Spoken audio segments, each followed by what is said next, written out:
And we are live on the United Public Radio Network, UPRN 107.7 FM and 105.3 FM New Orleans. How cool is that? To all those above me that watch over me, to all of you, my fave parapeeps on this side of the veil, welcome. This is Father Shawn's Paranormal Ministry. I'm your host, Father Shawn Whittington. I'm an ordained Catholic priest with the United States Old Catholic Church. I'm a fully professed brother with the Old Catholic Benedictines of Immaculate Mary. I'm a team member with Society of St. Benedict and co-founder of GhostBegone.biz. And yeah, I'm that guy on Eli Roth Presents The Legion of Exorcists on Travel Channel, which is currently streaming everywhere. And if there's anything you want to know about my wife and I and our ministry work, go to our website, www.ghost-b-gone.biz, and on there you'll find a lot of cool things. Both my books are there.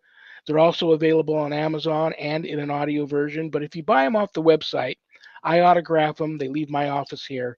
They arrive in a beautiful house blessing kit. You never know when one of those is going to come in handy. And off of the website, part of the proceeds of every sale of every copy of my books goes to support stjude.org and the ASPCA. So how cool is that? Get to help some of the neediest children on the planet and the animals too. My online course, Introduction to Spiritual Warfare, is there. You can enroll in the course right there at the website or reach out to me and talk to me about it to make sure the course is right for you if before making that type of commitment. And there's a place on the website where you can make an appointment to speak with me about your spiritual issues. So that's my song and dance, and I'm going to stick to it. We have a great guest today, and you all know that. That's why you tuned in. I'm excited to meet him. I'm excited to have him here. It's going to be really, really cool. And the person responsible for him and my guest and I meeting and him being on the show is my wonderful co-host. So it's time to bring her out. Couldn't do this show without her. I love her. I respect her. Known her forever. She's also a lifelong paranormal experiencer, owner of Stellium Books, my publisher. Please welcome to the show the one and only Annette Munich. Hi, Father Shawn. Hi, everybody. I'm so happy to be here. And we all are happy that you're here too. Hopefully we don't lose you. I know you're having a lot of high winds there in Oklahoma, and I know what that can do. Really. It's kind of horrendous. So far, so good. Knock on wood, and maybe, we won't have any interruptions. That would be fabulous. Absolutely. Like I've been hosting night prayer and Bible study all week with Bishop Long. And the last 2 days we had extreme high wind warnings here. And I always lose power during that. So luckily I didn't, but it was very dicey. Today it's very calm. So you got my wins You can today. have it back. I hear you. I'm done with Listen, is there anything you want to say to the masses out there who love you and tune in for you too? Oh, that's so sweet. I don't really have any announcements. Maybe I'll be doing some, getting ready to do some giveaways again soon because people like that. So something different for spring, something for Easter, maybe. We'll see. Well, if somebody's interested in a wonderful, wonderful bracelet, I'm wearing one of yours today. It's under my Saints bracelet. It's right there, the beaded one with the silver fish on there. You make wonderful bracelets. If someone's interested in one of your very spiritual homemade bracelets, you're quite the artist when it comes to that. Just reach out to Annette and talk to her about. She can probably custom make ones for you. The one he's showing is really special because the beads are made out of stones from Medjugorje, where people have taken pilgrimages there for a long time, and the Blessed Virgin Mary's been seen, and that's been ongoing for years and years. So, and then they get blessed at the local church there before it's sent to me. So. Very, very cool. And I still have plenty of boxes of blessed frankincense incense. If anybody is interested in a box of blessed frankincense incense, all you got to do is type in the word incense in the chat. tonight later on after the show as live streamed and then played in replay on the YouTube channel for a while. She'll check the chat, and if there's anybody in there that has, there's more than one name in there that has asked for incense, she'll do a drawing and she'll get the name to me, and then we'll reach out to that person, get their mailing address, and get them some free blessed frankincense incense. And once it's gone, it's gone. So if you're interested, just let us know. Just type incense into either the chat during the show or later on the replay on YouTube for people that can't listen live. And then around midnight, we'll go and look and see, collect the names up, and send you some. That's kind of a tongue twister, isn't it? Blessed frankincense incense. Say that 10 times fast. Yeah. Well, listen, are you ready to bring on our very special I'm guest? very ready. I am too. I'm really excited. I know that the hour is not going to be long enough, so I'm going to quit wasting time. So here we go. In the famous words of Dr. Venkman, back off, man, I'm a scientist. Well, he happens to be a scientist. He's also a researcher, an investigator, um, radio, TV, and film personality, cool dude from Skinwalker Ranch fame. Brothers and sisters, please give a big, warm paranormal ministry family welcome to the one and only Jim Segala. Hey, Hey Jim, guys. thank you Hi. so much. Yeah, We're no so problem. happy This is you're great. here. I hope you have a good time. And we've got people saying hello and good afternoon. And Hi, um, everybody. I was going to do, Jim, go ahead. I'm so happy to meet you. Thank you so much for coming on the show today. I know an hour is not going to be enough with you, so I just want you to have fun so you'll want to come back. Give your wife a big hug for me for helping get this together. And what I'm Yeah, going to do is I'm going to shut up now because if I get going, then I'm just going to get going. Annette was the one that's responsible for us meeting and getting you on the show today, and so that was really nice of her. I'm going to let her have first crack at you and no, just that'd be talk great. about Okay, anything you sure. want to talk about, man. And Absolutely. it's your show today. That sounds scary and violent first I know, crack. right? Yeah, What am I up against there? right. What did you walk yourself into?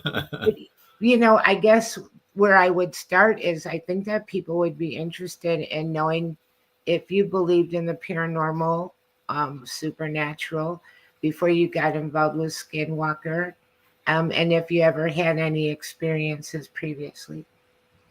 The answer is no. Before 2015, so just to give you a little history, so I started working for a gentleman by the name of Dr. Hal Puthoff, who is a very famous paranormal scientist who did a lot of work investigating very strange things. And I went to work for him in 2011, did some interesting type of experiments with him. But right in 2015, I started to get involved with what he classified as things I can't explain. And Jim, I want you to go out there and here's a team of people to help you go explain these. So ever since that point is when I started to understand what a paranormal means, what experiencing means, what real encounters mean. So prior to that, I was more of a sci-fi type of person. I saw it from the sideline. But 2015, it was like this monumental date where I said, "Oh my God, this really exists." Because I saw things happen. We experimented with it, and we actually have really good information on that it does actually exist. So, prior to that, no. After that, yes, big time. I would imagine. And I kind of love that you said no because, and I think people expect a scientist perspective to be very, you know, um, they're just going to collect the evidence and not make any kind of determination, and they don't know if things are real or not, and they just walk in.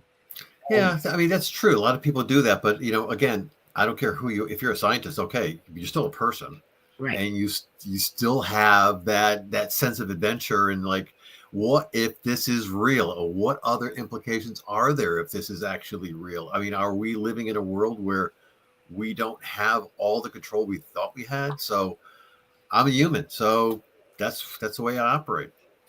And on one of the earliest episodes they had a cattle mutilation, and that's something we haven't talked about on this show before.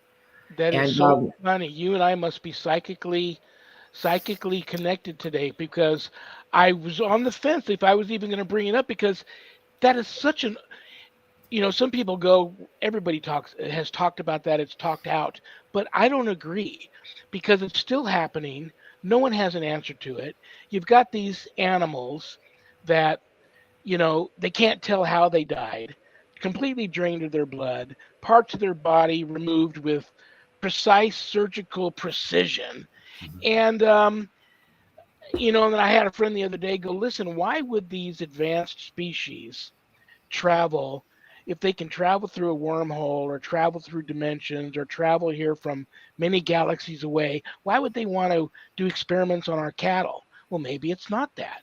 Maybe it's the government. Maybe it's something we haven't even thought about. But before you even jump on that, and please do anything you want to tell us about that, fine. But I did a little stalking of you, Jim, this past week. Talked to a couple of people who know you, and what they love about you is that you're a scientist, but you're open-minded. I have friends who are diehard parapsychologists, but they're skeptics till they die, no matter what. I've taken them on investigations and had full body apparitions and appear in front of them and then leave. And they immediately turn their head to me and they're debunking it and telling me that that's not what we saw. Um, but you seem to have that. You've taken the blinders off. You've opened up to the fact that, you know, if you don't know, you don't know. But you're open to whatever you're going to learn about it. You're going to learn Sure. about it, and you're researching and you're investigating. So I'll just I'll just throw that at you. Well, it's a really good question. It's a deep down question. So it really gets down into the understanding of what motivates people to go into this type of research and things like that. So from my perspective, I 100% convinced that there is something communicate or there's something manipulating us. That's why we have experiences. That's why we have all these things happening to us. But we're humans. We're not the only sentient beings on the planet. So what does our arrogance say that we're the only interesting things here? Dogs are sometimes. So I have a study that I conducted starting in 2017, where we put in, maybe 35, almost 50 people. And if you look at their narratives of how they explain their experiences, they say the first thing they say is that the dog started acting weird. They started barking. They started doing strange things. The animals in the field or the cows in the field started hurting, and they started doing things and doing strange things. And then I had my experience. So it's pretty obvious that there is some trigger that's going on, that the less intelligent, and I'll explain what that means. The less intelligent sentient objects in this, the animals, react first. Our problem, our human problem, is that our brains are so much more advanced than them. We try to rationalize everything. We try to put an explanation on everything. So before we even our brains even get a chance to say, oh, wait a minute, something strange going on, we've already processed a lot of that stuff and we're throwing stuff away. And I guess finally at some point it says, okay, I think this is strange. We need to actually take this for real. But dogs don't have that, or cows don't have that. So they react almost instantly to these things. And what happened on Skinwalker is that this cow, I mean, the lead up to this whole thing was that they were going crazy. And I asked, and I'm not a farmer, so I have no idea. So I said, why are the cows, running back and forth into the field? And they said, well, they never do that. That's a very strange thing. But they were reacting to some external stimuli from something. We don't know what it was, but it was something that made them, they put them in a flight type of thing. There was no animals around, obviously. There's no predators around. So something must have stressed them. And after all that was over, we found that one cow that died, the vet said, after he did the necropsy, and he said, he looked at this thing, he says, well, this animal died of fright, basically. And Wow. that was on the show. So what happens, your immune system is constantly going. When you get into a fright situation, it goes crazy. It really pumps up and it drains you of a lot of energy, right? You get really tired after you get frightened. I mean, people do that all the time. So this unfortunate cow, went into that situation. And what the vet said is that, they just got to the point where immune system just plummeted. And all of a sudden, all of the bad things that are in our body all the time that the immune system is like keeping down took hold. And actually, he died of pneumonia, unfortunately. Wow. So this poor animal, within 3 days, died of pneumonia. It just drowned in his own lungs. So he said the only thing that can cause that is like sudden fright. So when people ask me about, are these things they come millions of miles to go see an animal. I said, yeah, you're right. They're looking at everybody. Why would they come over here and just look at just humans? What's our arrogance to say that, there aren't any other intelligent things? I mean, look at dolphins. I mean, dolphins, I think, might be as smart as we are. We don't know. And they probably get interacted with. We can't really talk to a dolphin, but I'll bet you, there are people that have some kind of evidence that, they are interacted with. So are people being interacted with? Do we have experiences because of external sources? Yes. Do animals do? Absolutely. That was a long answer, but that's my answer. It's a good answer. Yeah, very well said. But then they do seem like they're surgically attacking the cows and taking body parts. In some instances, not so. Maybe the 0.01% you're going to get that, but on the most side, you're going to get that. You're going to get the interaction. It's like people claim all the time that they're getting abducted, right? Are they physically getting abducted, meaning they're taken from one place out, or is their psyche, their intelligence, their whatever makes them human, getting extracted from them, and that goes someplace? That's more likely. Are people actually getting body parts taken off and things like that? You don't hear of anything, but we're humans, so maybe it's a little bit more difficult. So when people say that cows are being manipulated and they're taking parts and things like that, you can't discount that. You can maybe raise your eyebrow and say, that's interesting, and not really buy into it, but you can't discount any of that because we don't know what this phenomenon is. We're just all speculating. And if anybody that says they know and they say it's wrong, well, they have no idea what's going on to begin with. So I would say take that with a grain of salt. Very interesting. I think about all your body of work and the ranches like Blind Frog and Skinwalker, and then I asked you this in the green room, and I'm going to probably still mess the word up. Is it Uinta? Uinta, yes. Uinta Peninsula or region Basin. or where? Basin. Yep. I am, for lack of a better description or situation, I'm thinking of a lot of paranormal investigators that started by just ghost hunting, or they just started searching for Sasquatch, or they're ufologists. Sure. And they go out looking for UAPs and stuff. But when they go out on these adventures, they experience things they didn't expect they were going to experience. And as time has gone on, they've experienced everything under that paranormal and supernatural umbrella. So now they investigate it all. And I'm thinking of a ranch that I've been to, which is like, if you're familiar with Southern Nevada, it's out in the middle of the desert. It's between like Nipton and Searchlight. There's a little ranch called Walking Box Ranch, and you need special permission to get on this ranch. And back in the day, they used to film westerns out there. But the ranch is supposed to be off the charts paranormal, where like you just step back in time and you can still see these things happening out there, like such an imprint on time has happened there, dramatic imprints on time that they just replay over and over again. Sure. And you see that out there. But I hear that a lot about ranches, and I have a lot of ranchers reach out to me and say, those shows about the haunted ranches, well, that's nothing compared to what happens on my ranch. So I'm just going to throw that at you. What's going on out there, and what makes you scratch your head at night and go, wow, that's really off the charts, unexplainable?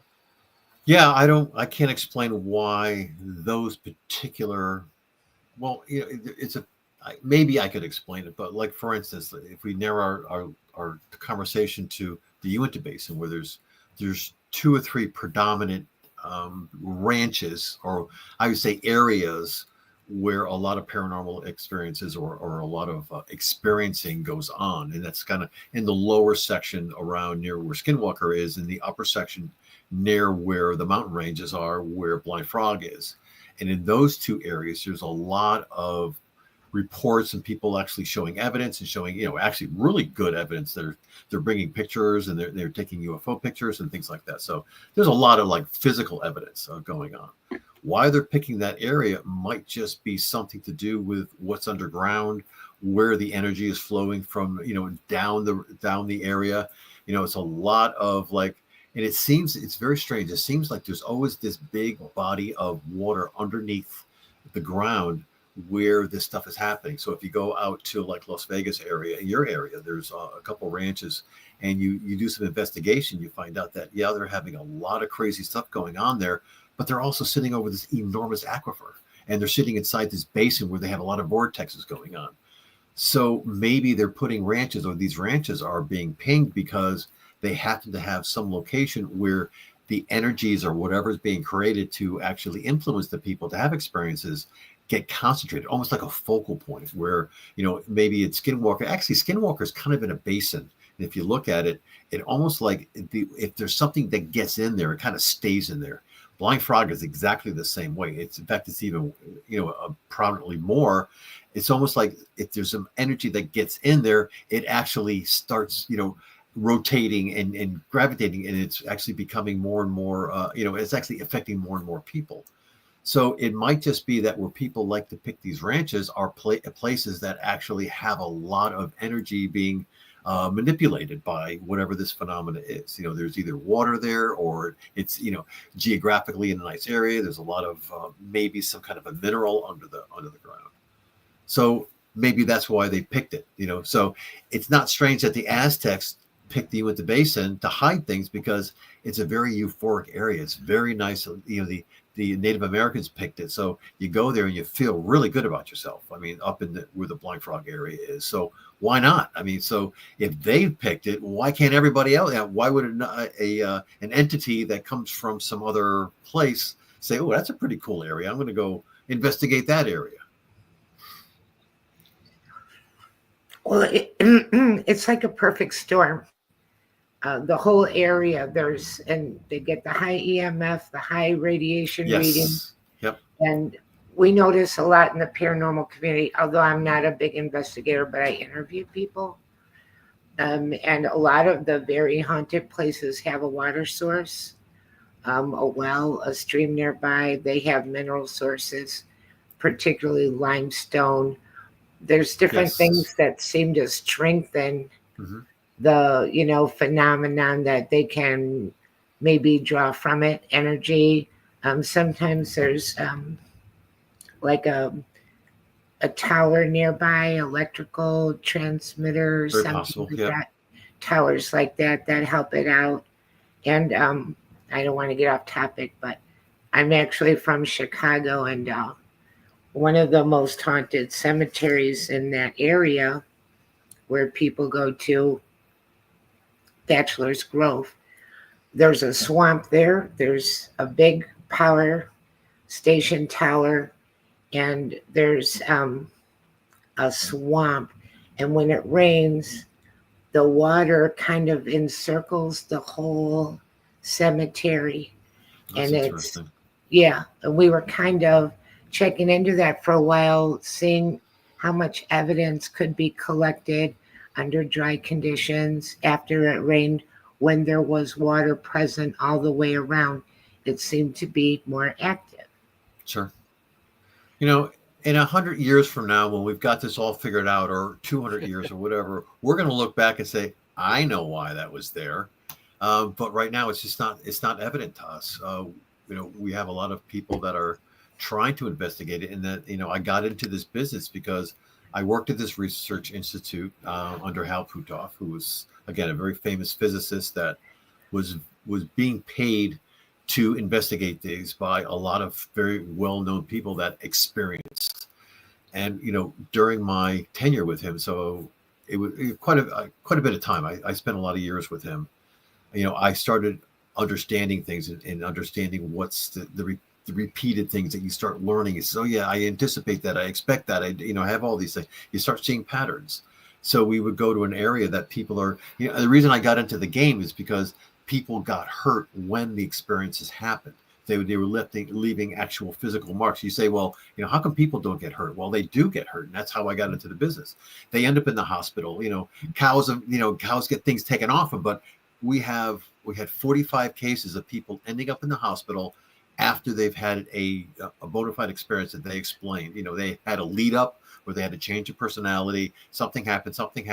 It actually escalated, became at some point, all of a sudden, they had this full blown experience.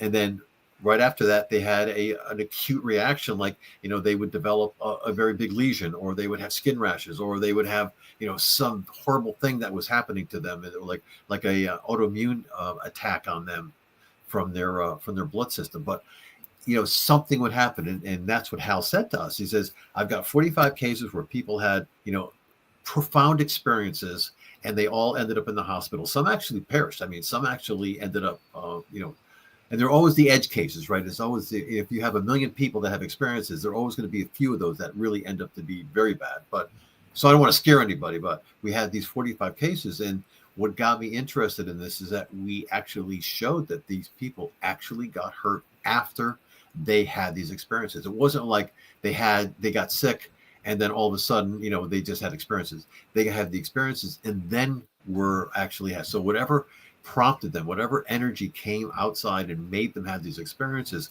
caused them to have physical injuries that ended up in the hospital. And some people stayed in the hospital for weeks, some, just for a week or so. But, that's what we were sent out. So I was put on a team with a guy named Kit Green, who was a very famous investigator. He's a neuroanthropologist, or actually he's a neurologist that has a lot of interest in this type of thing. So he would go out with me, and I would do the physics part and the actual part of the environment, and he would actually look at the patient and run up through the MRIs and things like that. So that's what actually prompted me to say that there is something going on. And you start seeing that, well, this is in an area where you have 2 or 3 people that are having this happening to. Like, we did a couple of investigations around the Uinta Basin and found out that when people go there, they were getting sick, and they were actually, having these experiences, coming home, and then other people in their families who never had gotten sick, started getting sick. So it was like, they actually dug. I don't know if you ever heard this, the hitchhiker effect, which is something that people would bring home, and then family members would then end up getting sick and things like that. So these are the investigations that we did for like 3 or 4 years, and we went back to Hal and said, look, and his sponsor, and said, look, there is definitive proof that we have a correlation between people actually having these experiences, bona fide experiences, and also getting sick to the point where they were actually ending up, needing medical treatment. As a scientist, this is a 2-part question. What scares you? And don't worry about scaring my audience. They don't get scared, I don't think. What scares you, and whether you're able to come up with an explanation or not about something. Do you believe there is an answer scientifically towards most phenomena, or have you bought into any of the supernatural that's going on out there? Even I'm thinking of someone called me the other day and is thoroughly convinced that they have a neighbor who's half alien. And I don't know, I don't have all the answers, and I'm not an expert on anything, but I'm the last person that you're going to hear say, I've seen it all, been there, done that, because I know that that's not true. And I've seen some pretty crazy stuff. So, who knows?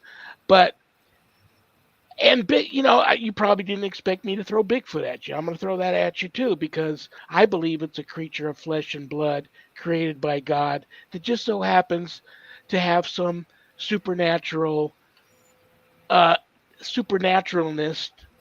if that's even a word, to it, supernatural properties to its existence to allow it to be the greatest hide and seek champion of all time. Um, do you think abductions are a real thing? Do you think there might be hybrid alien humans walking among us? Do you believe in Bigfoot? Are there any supernatural ghosts, whatever it may be, that you do believe in? Or do you believe it's all probably, whether you've come up with a theory or not, probably all has an answer based in science? Well, I think it's everything has an answer based in science.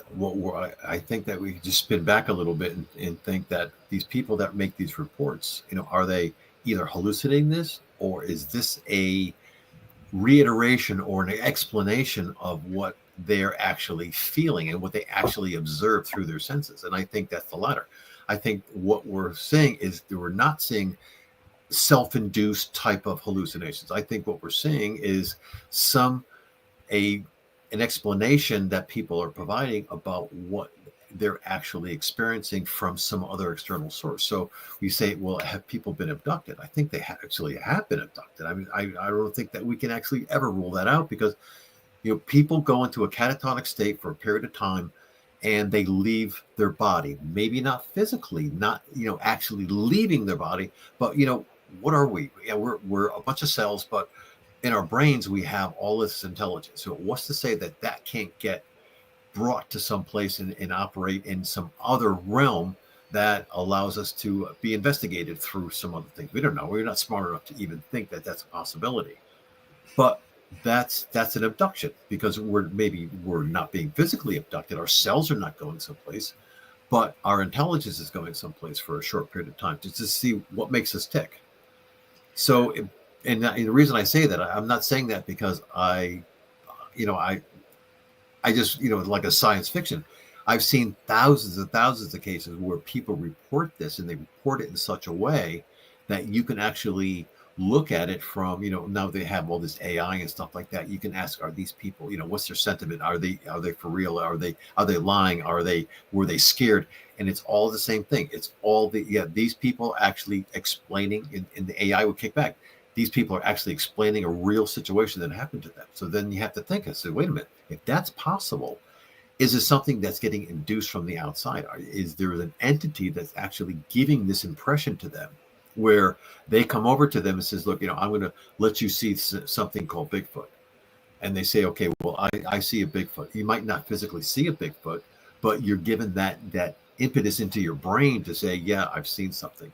But it's not that you're making it up. It's somebody is making it up for you from the outside. Or I shouldn't say somebody, something is making it up for you on the outside. So, in science, you really can't rule anything out. And the thing is that what we did kind of not rule out, but we still have a very strong impression. That's what our first investigation was, is that these people are not hallucinating. This is actually happening to them. And our brains are just reporting this. And unfortunately, our brains are so creative. We tend to, like I said before, rationalize things and draw conclusions around it to make it so it's not as bad as it seems, a little bit safer for us to be. But the bottom line is that, we have very strong evidence that there's something coming from the outside, making them think this, see these things, feel they've been abducted, go someplace, learn. I mean, believe it or not, come back in 4 hours and have the ability to speak an entirely new language that they never even heard of before, or have written down on a piece of paper something so crazy that they'd have to go get it interpreted, and then find out that it's like this thing from like 100 years from now. So, I mean, if you see one or two of these things, they say, oh, that's interesting. But we see literally thousands of these, and you put each one in the data, you put each one of these things in the data set, you strip out all the personality stuff, and what is left is that it's real bona fide data that you can actually put into a model, a statistical model, to say whether or not this is actually real. And what it points to is that, there's a high probability that there's something going on that's inducing this in people and leaving medical footprints as they do this. Right. What's interesting too is that high EMF helps the paranormal be able to strengthen itself and come, into our field of awareness. But also high EMF can make us seem a little like high levels of that can lead to, I don't want to say a delusionary state, but it can make an altered state mentally, right? No, I think you're 100%. And again, I just want to go back to what I had originally worked on and found in our investigations is that what we did is that, okay, so if you go back to what our study, so we were given enough money back in 2017, 2018 to conduct a very intense study, and we picked 50 people. We only got really 35 of them or 36 of them, but we were able to pick 30, like 36 people.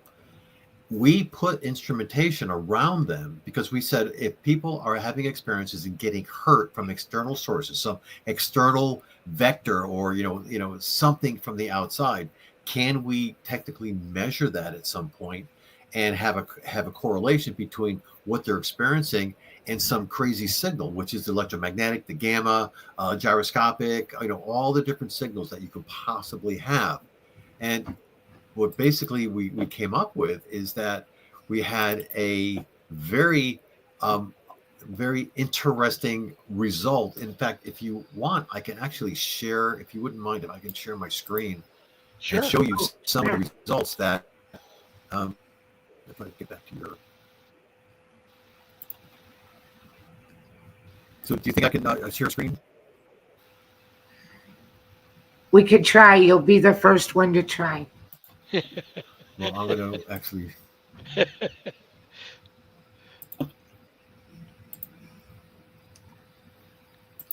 Well, I'm sharing a screen right now.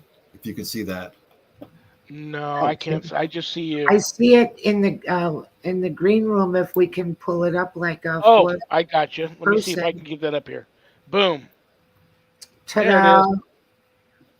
Okay, so this is from about 2 years ago. These are instances where we gave the people a piece of equipment. We call it the Mupas system. And we also asked them on a day-to-day basis, give us an explanation or a narrative of any experiences. And for instance, this is one of the experiences that we reported. We had thousands of these where we had this electromagnetic energy. You can see that this line right here is the normal everyday cell phones and microwaves and all this other stuff. All of a sudden, there was this incredible peak that happened at some point along, during the day. And they reported to us. And of course, these people can't see these signals, so they don't know this is going on. And they got reported to us, we had an experience, we saw something, an orb came in the room or anything like, something like that. And every single one of these reports that came, so sometimes, because this was done very protective of the people's personal information, if sometimes we don't include the narrative, but if we have something in this document, it's because people said something happened. We looked at the instrumentation. All of a sudden, there was a crazy spike. So here's another spike in the gyroscopic sensor where we said, somebody reported that something very anomalous happened to them. And at the same time, we had an anomalous spike in the gyroscope. Here's one in the electromagnetic spectrum. We would get like every day at some certain time or every like week or so, they would get these spikes and have at the exact same time they would have an experience. And this is another situation where somebody had an experience, and at the same time, this is the electromagnetic energy that we measured from this instrument at that exact moment. And we have hundreds of these. I mean, literally 600 of these types of things that we found. Here's another one that looks crazy, right? So all of these had a correlation between people basically reporting to us, not knowing that there was actually this spike in electromagnetic energy, reporting to us that there is this very, very profound experience. And at the same time, we went back to the data coming from the instruments, and we found that we had a very, very big. So when you guys are saying that there might be some electromagnetic energy that induces things, well, yeah, we have 600 of these actual instances where people report that something happened to them, in a psychic sense, where they actually felt like a human presence, or they felt, some kind of a catatonia where they would go into a trance. And so we have 600 of these, and it's like, when people ask me, do you think this is real? He says, well, I can't say it's not real because we have so much evidence that it is real. And, you can't, here's another one that's like super, super big spike all of a sudden in the gyroscopic. How does that possibly happen? And you need some kind of like a big physics laboratory to actually make Right. that happen. Yeah. So anyway, I just wanted to kind of give you an idea that what Wow. I've collected over the past several years is, I keep going and going and going. I mean, we had 600 of these things, and I just picked out the nicest ones where people, if I got their permissions, they would allow me to actually put these things in here. But there's like all of these actually instances that we record. I stopped sharing, so it went away. Okay. I have other stuff that people can look at and see some of the results from our study. In fact, would you mind if I posted in the Anything link you want to do, on brother? this? I'm going to put this in here. So if people want to see some of the results, learn about the study that was happened, the results that we came. There's this website that I put up about a year ago that pretty much has all the data from our phase 1 study. Oh, Right very now cool. we're in phase 2 study, which is actually it's funded. I got funding from some. Actually, it's an interesting story. So when I say study, that means that we're collecting, say, 50 people, putting them together for the first study that Hal funded, Dr. Putov funded. And we're collecting data and we're collecting narratives from them on a daily basis, things like that, putting together some scientific data so we can get some statistics to show that there, in fact, is a influence or paranormal impetus or a paranormal trigger that's actually causing these things. That then subsequently led to the new survey, which started about 6 months ago. That again is a very well funded, and it's being funded by somebody that was in the first study. We ended the first study about 2 years ago, and this person called me up. He says, "You can't take my instrument away," because I started feeling so secure that I had this thing, and I felt like I was more in control. Because prior to that, they were just a family of people that were just frightened to death, and sometimes they didn't want to leave the house because they were afraid that they would have an experience. And I'm sure a lot of people that experience have that feeling. Says, "Wait, I don't want to get in a car because if I go into catatonic state, I'm going to crash."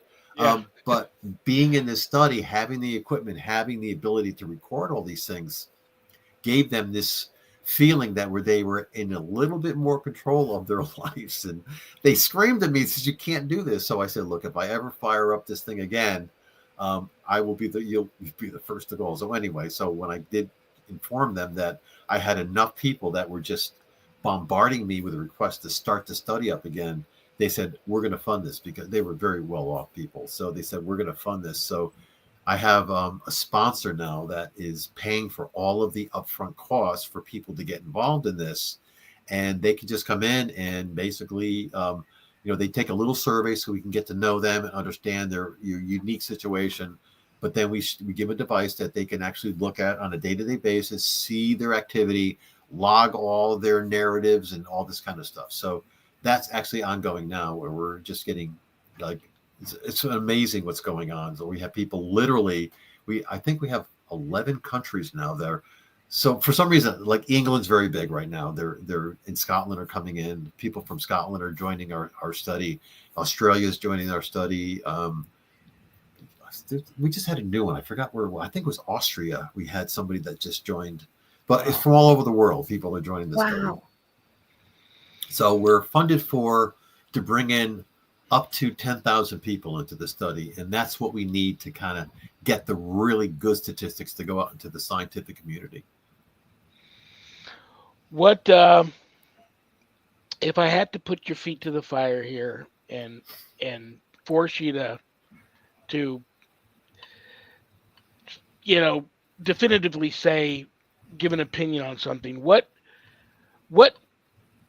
if anything that you've encountered out there scared you or scares you, and what should folks that go out and do what you do that aren't trained like you with your background as a scientist, just as a hobby, want to go out and do some squatching or some Sure. night watches and look for UAPs or go ghost hunting and stuff like that? Is there anything people like that should should be afraid of? So that goes back to I've been on a couple TV shows now because people were interested in getting my opinion and stuff. And so I've been on Skinwalker. I'm on Blind Frog. I did a show on National Geographic. So I've been around a lot of situations where I explain the things that why do I do it? What are we learning and things like that. And then a lot of questions come out like that. What what are we doing wrong? Are we looking at the right spot? And I say, of all these shows, I go back to like the Skinwalker. And one of the issues I had with Skinwalker and Bob Bigelow, I don't know if you've heard of Bob Bigelow, was the person that owned Previously. Yeah, I worked with him. So before the current owner, I was with Hal Puthoff, who is Bob Bigelow's chief scientist. So I was entrenched in all the things. Saw a lot of data that came from Skinwalker well before the new people got it who started the TV show. But what Bob Bigelow basically said is that, first of all, this entity, you can't fool it. You have to live with it. You have to be nice to it. You have to encourage it, because every time you do something that's sinister to it, it'll screw you up and do something very sinister back to you. It'll not like it won't do the things that you think. So Bob Bigelow was so frustrated that he couldn't get these things to repeat itself, but he was trying to do it in such a way, like he would put animals in a cage and then put cameras on them and see what happens if they ever got abducted or whatever like that. But every time that he did something like benign and very, very nice to the earth and things like that, then all these crazy things would happen. I mean, you would have a really, really good activity happening. So what he learned and then passed off to me is that you really have to do your science in a way that you're actually observing and you're not inducing, and you're not saying, hey, come out. So I know that the current Skinwalker people are like firing rockets and doing all these crazy things, but that's one way to do it. But Bob Bigelow never had any success, and he was, he's a real, and he spent millions of dollars on scientists, and they had real scientists that were on there and never got anything. So when the Blind Frog people came to me and says, we want you to come here and investigate, I said, well, I hope, I want you to keep this scientific, and I don't want you to start blowing things up. And, and he said, no, we want you to instrument, we want you to observe, we want you to, try to figure out what's going on. So to answer your question, I think that the biggest mistake people are making is that they take this phenomena for granted and think that they can, slap it in the head and have it come and say, oh yeah, I'm from over here, and make a communication. Because what happens is it goes away. Bob Bigelow, he would do something really bad to this thing, and it would go away for a year, literally go away for a year. And he would be spending, $1 million a year on scientists and equipment, and just get so frustrated. And that's why he ended up selling the place, because he just couldn't. He wanted to control the phenomena, and he learned that he couldn't do that. So my suggestion to everybody is that don't try to control it. Try to understand it. Try to run experiments where you can tap into the things that it's doing, that that it's doing, that you can actually build some really good statistics on. So, and don't try to do some very, I think they're using, I don't know, blowtorches or whatever the heck they're using. Those kind of things. I'm not making fun of them. It's Skinwalker Ranch is a reality show, right? I mean, so it needs the drama in order to be successful. But you asked me a scientific question. So the scientific answer is that it is a phenomenon that is very intelligent, much smarter than we are, and it knows when you're messing with it, and it's going to go away and not rear its head until you go away and leave it alone, and then it'll start doing its thing. So just to give you some examples, so we had in our study people that would go up to an area and basically deface it. I mean, basically go into a cave and chip away precious materials or precious stones, come back, and then all of a sudden their data would just go crazy, or the kids would act up. They would have a very bad day, and all of a sudden things went really, really bad, and they would report that. They would say that we went hiking, we chipped away these rocks, we brought these crystals back. And ever since then, things just went out of control. The family was just out of control. The kids were terrible. The dogs were terrible. I felt terrible. So then they reported a week later, we brought the stuff back. And then it happened instantly, but several days after that, everything went back to normal. The instruments, all those spikes started to go away. They felt better.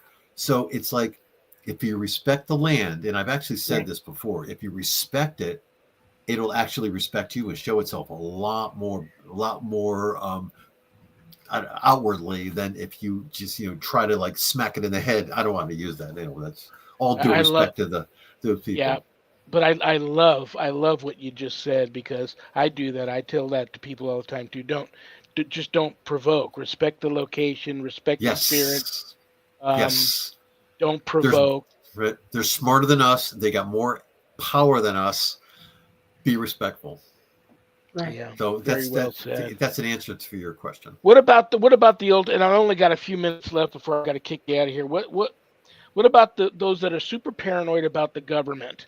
And when I tell people about, in my world, it's all demons, angels, Sure.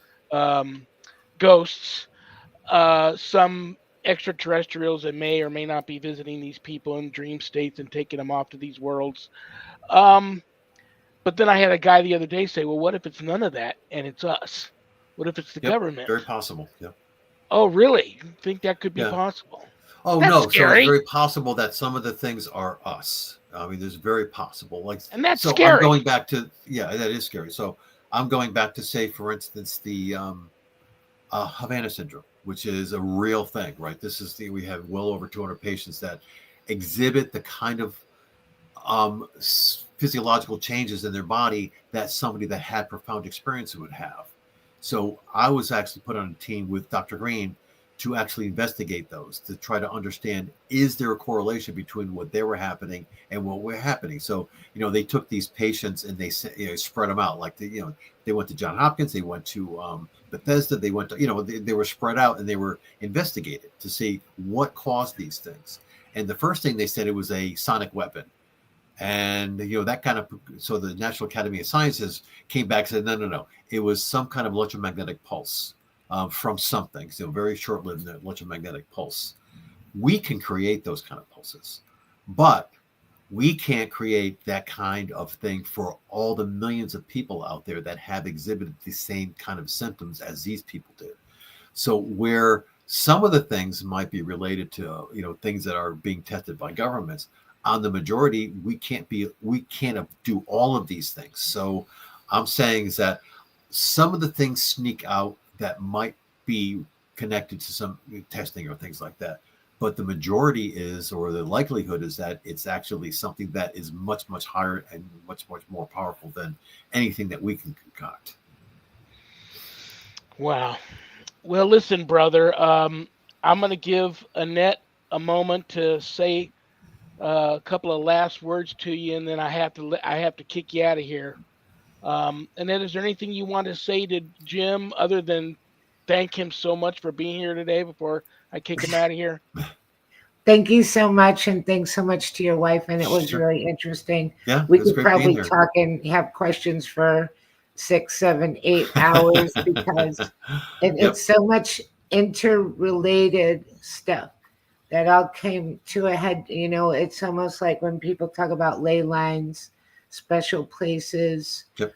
where the energy is different, but there's also an actual Native American curse that was put there. And I mean, it's just all of it together.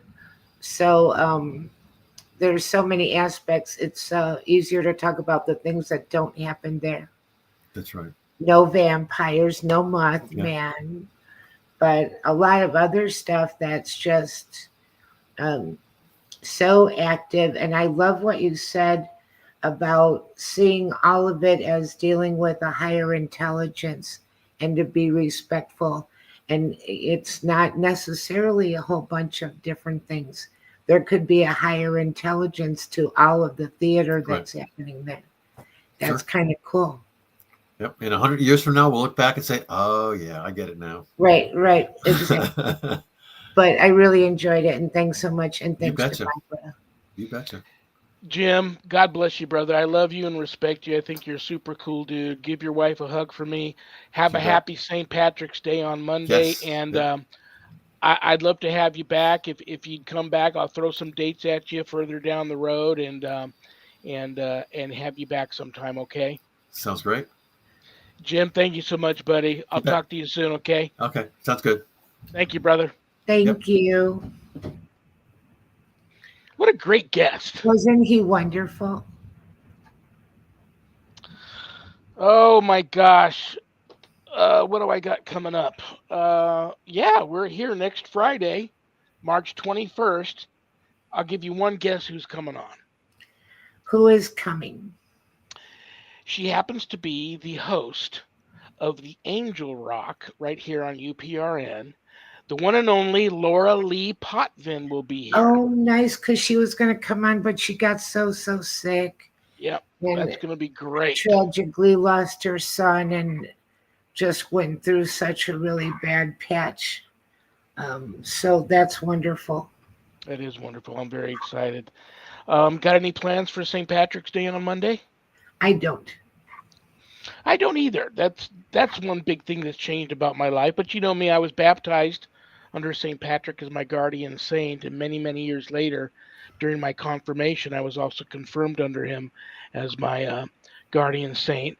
It's interesting. I got ordained to the priesthood the day before a St. Patrick's Day, and then the following day on St. Patrick's Day, I got to Right. co-celebrate Mass with Bishop Long on that day. So that was very cool. But listen, I love you and respect you too. You know I do. I can't wait to see you next Friday, and we'll welcome Laura Lee and have a great time.